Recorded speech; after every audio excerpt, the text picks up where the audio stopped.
Girls ഒരു night out ആയാലോ?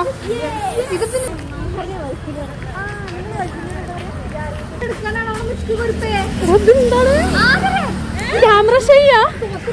അങ്ങനെ കുറേ പ്രഹസനത്തിന് ശേഷം എല്ലാവരും ക്യാമറയ്ക്ക് മുന്നിൽ എത്തി കേട്ടോ. Hello guys, welcome back to my channel. കുറേ ആയില്ലേ നമ്മൾ കണ്ടിട്ട്. ഒരു 1 വീക്ക് മണിപ്പാൽ പോസ്റ്റിങ്ങിന് ഇടയ്ക്ക് കണ്ടുമുട്ടിയ നല്ല കിട്ടു 3 പിള്ളേരായിട്ടാണ് കേട്ടോ ഇന്ന് നമ്മുടെ നൈറ്റ് ഔട്ട്. ഐശ്വര്യമായി ചെരുപ്പ് പൊട്ടിച്ചോണ്ടാണ് എൻ്റെ നൈറ്റ് ഔട്ട് തുടങ്ങിയത്. നടന്നു വന്നുകൊണ്ട് ഇതിപ്പോൾ നല്ല ഒന്നാന്തരം തെന്നലിൽ എൻ്റെ ചെരുപ്പ് പൊട്ടി. പിന്നെ അത് മാറ്റാൻ നിന്നൊന്നുമില്ല. നല്ല എസ്തറ്റിക് കെഫേയിൽ പൊട്ടിയ ചെരുപ്പൊക്കെ ആയിട്ട് കയറുന്ന ഒരു ഹരമല്ലേ, ആ ഹരത്തിൽ ഇങ്ങനെ പോകുന്നു. അവിടെ വന്ന് കണ്ട എല്ലാം ഓർഡർ ചെയ്തു. കാരണം നല്ല വിശപ്പുണ്ടായിരുന്നു. ആ വിശപ്പിൻ്റെ ഇടയ്ക്ക് നമ്മൾ വീഡിയോ എടുക്കാൻ കൂടി വിട്ടുപോയി. അങ്ങനെ കുറേ ചർച്ചകളെല്ലാം കഴിഞ്ഞ് നമ്മൾ പുറത്തെല്ലാം ഇറങ്ങി. പിന്നെ നെക്സ്റ്റ് ഇനി എന്ത് ചെയ്യണമെന്ന് ഡിസ്കസ് ചെയ്തുകൊണ്ടിരുന്നപ്പോഴാണ് നമ്മൾ വിചാരിച്ചു വൈ നോട്ട് ഡെസേർട്ട്, നമ്മൾ ഫുഡല്ലേ കഴിച്ചിട്ടുള്ളൂ എന്ന് വിചാരിച്ചു. നമ്മൾ അടുത്ത സ്പോട്ട് പിടിച്ചു, ഡെസേർട്ട്. ഇങ്ങനെ ഒക്കെ വീഡിയോ എടുക്കണമെങ്കിൽ നമ്മുടെ ആ ഫസ്റ്റത്തെ ഒരു വിശപ്പ് പോകണമായിരുന്നു. അത് പോയതുകൊണ്ടാണെന്ന് തോന്നുന്നു സെക്കൻഡ് വീഡിയോ നമുക്ക് പൊളിയായിട്ട് കിട്ടിയത്. നമ്മളിവിടെ മണിപ്പാൽ വന്നിട്ട് ശരിക്കും ഒരു അൺഎക്സ്പെക്റ്റഡ് ഫ്രണ്ട്ഷിപ്പായി.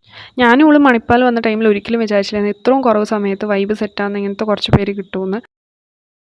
ഈ പട്ടിക്കുട്ടി നമ്മുടെ ഡെസേർട്ട് കഴിച്ച സ്ഥലം തൊട്ട് മണിപ്പാൽ, ഇതിപ്പോൾ നമ്മൾ മണിപ്പാലിലോട്ട് എൻ്റർ ചെയ്യുക കേട്ടോ, ക്യാമ്പസിലോട്ട്. അവിടെ വരെ ഞങ്ങളുടെ പുറകെ ഉണ്ടായിരുന്നു. ഞങ്ങളിങ്ങനെ നിന്നെല്ലാം നോക്കുക കേട്ടോ, നമ്മൾ നിന്നാലേ ഇത് നിൽക്കുകയുള്ളൂ. നമ്മൾ നടക്കാൻ തുടങ്ങിയപ്പോഴാണ് പട്ടിക്കുട്ടി നടക്കാൻ തുടങ്ങിയത്. അത് നമുക്ക് ഭയങ്കര എന്തോ ലൈക്ക് ഒരു ഗുഡ് ഫീൽ ആയിരുന്നു. നൈസ്, അയ്യോ പാവം പട്ടിക്കുട്ടി.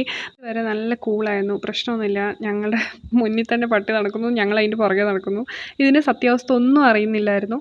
പക്ഷേ ഇത് കഴിഞ്ഞിട്ട് ഞങ്ങൾക്ക് പോയിട്ടൊരു റീൽ എടുക്കാൻ പ്ലാൻ ഉണ്ടായിരുന്നു, ഈ മറ്റേ സ്ട്രീറ്റ് ലൈറ്റിൻ്റെ അടിയിലെ അസ്തറ്റിക് ആയിട്ടുള്ള. പക്ഷേ ഈ പട്ടി ഞങ്ങളോട് ഇങ്ങനൊരു ചതി ചെയ്യുമെന്ന് ഞങ്ങൾ ആരും വിചാരിച്ചില്ല. ആ സ്പോട്ട് എത്തിയപ്പോഴത്തേനും ഈ പട്ടി കുറേ കൂട്ടുകാരെല്ലാം ആയിട്ട് 4 പേരെ 4 ഡയറക്ഷനിൽ ഓടിച്ചത്. അങ്ങനെ റീൽസ് പ്ലാൻ മൂഞ്ചിരിക്കുന്നു ഗായ്സ്.